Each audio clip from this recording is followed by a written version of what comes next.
the Jtwinshc fan, and yes, we're here to stay. Lit on your YouTube screen each and every single day.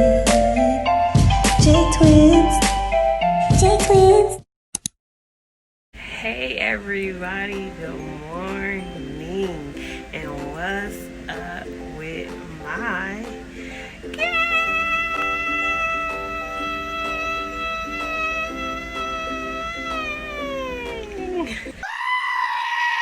Yeah, as you can see from the title today, Jamon is possibly getting some work done on his mouth, you guys. I'm super scared.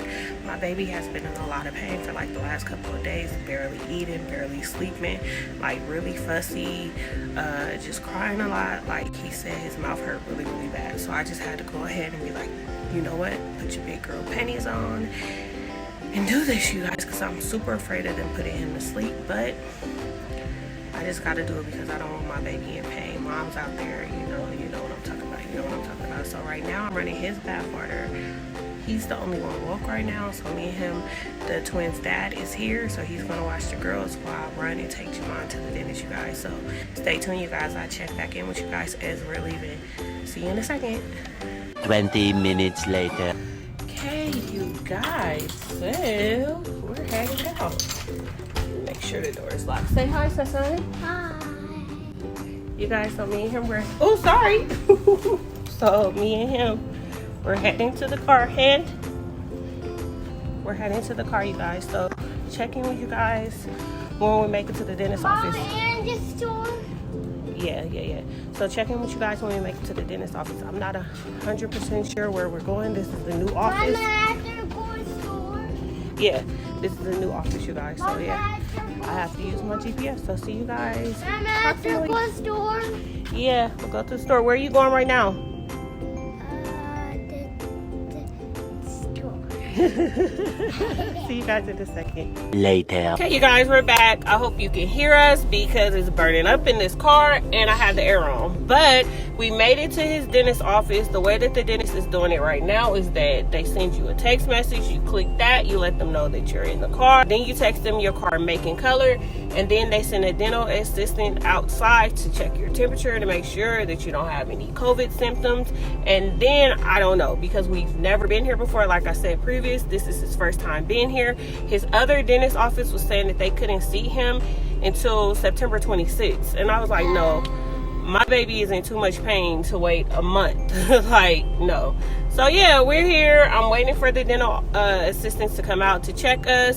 And then, yeah, I'll let you guys know what happened from there. Yeah, that's done. So how are you feeling about being at the dentist? Are you happy that they're going to make your mouth feel better? Can you tell all your friends on here where your mouth hurt at? Or does it hurt? Yeah, you guys, so he's been like super complaining like for like 3 days straight. He didn't even eat. Then he slowly started eating because I started, like, I'm anti-medication. Yeah, I'm anti-medication, you guys. So it took 3 days for me to give him some medication. Please don't go there in the comments.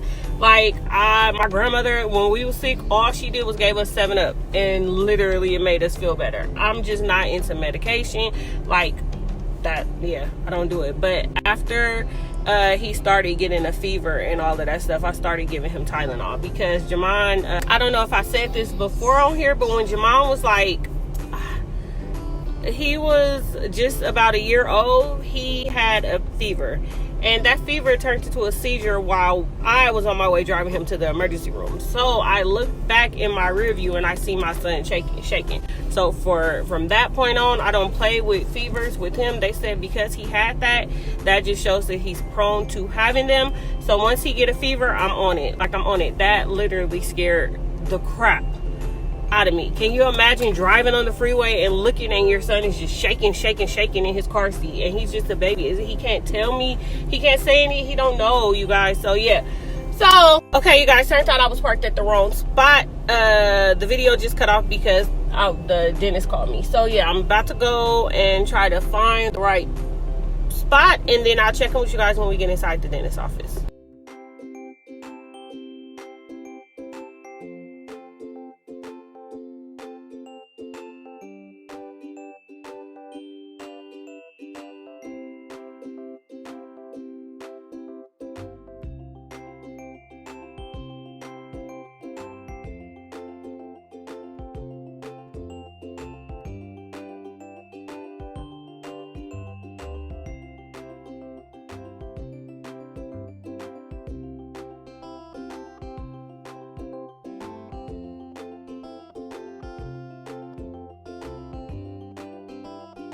Son.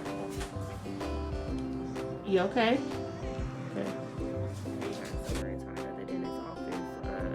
Yeah, he's laying down. He's watching a movie.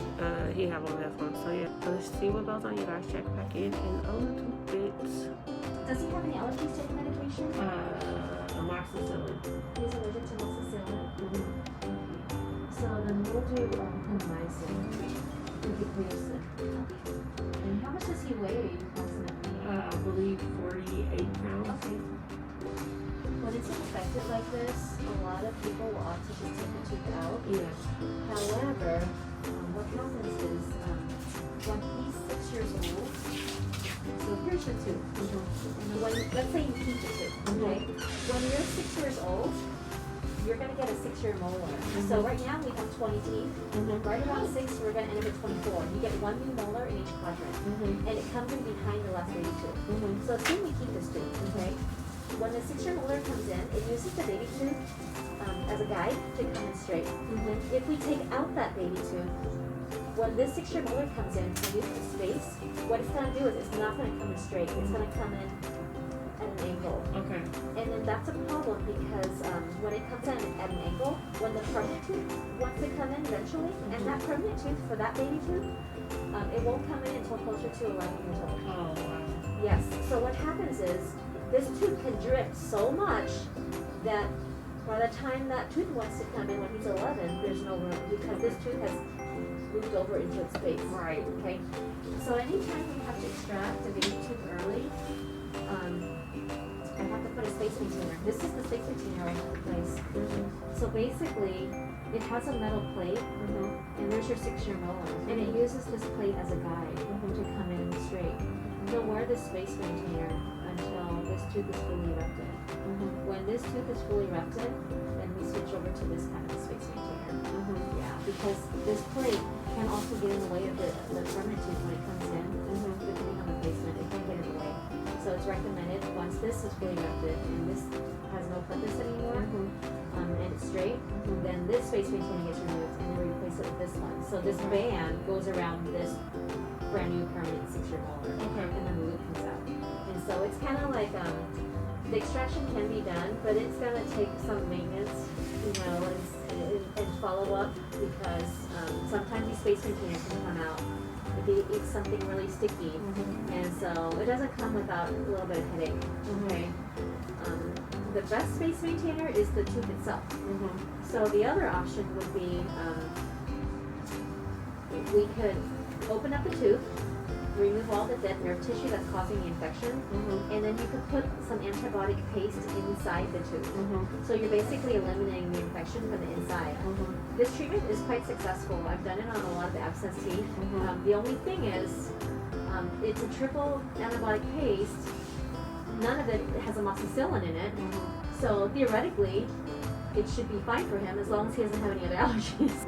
And then it eventually just falls out when his teeth grow. Yeah, and the caps are recommended. If you have a small cavity, you can easily just do a filling. But when it's a larger cavity, and you think about you chewing on stuff, there's a lot of forces that go on back there. So if it's a larger filling, especially if we want something that's going to last until the tooth falls out, which would be around 11, 12 years old, chances are a filling's not going to hold up. And so your best long-term restoration would be the crown, because if I'm going to sedate a child, I want to be able to do treatment that's going to last until the tooth falls out. We don't want the filling to break, and then what do we do? Sedate him again? Yeah. So how would that affect him day to day in any way, like chewing? None whatsoever. Okay. A lot of kids will say, "Oh, it feels smooth," but their bite's fine, everything's fine. It's just basically a covering on the tooth. And when when he have the work done, how long would it take for all of that to be done? When you have a child that's asleep, believe it or not, it doesn't take that long at all. I would probably say about maybe an hour.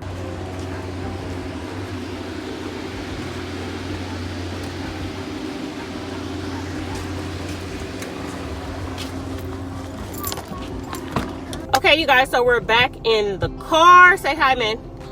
Okay, so this is going to be the end of this video, you guys. Sorry, I couldn't really record the dentist or her assistant. They don't really allow that. So as you just heard, you heard the audio from what they were saying about his teeth, you guys. So yeah, he's going to have his surgery on... Mama, now her did take that too fat. Yeah, so they prescribed him some antibiotics for his tooth because they said it's infected now. And they're going to do his surgery on September 16th. So look out for that video, you guys. I'm freaking out, but I have to get it done. Yeah, so you guys, this is the end of the video. Thank you guys so much for watching. Bye bye. Bye bye. Jtwinshc. Jtwinshc.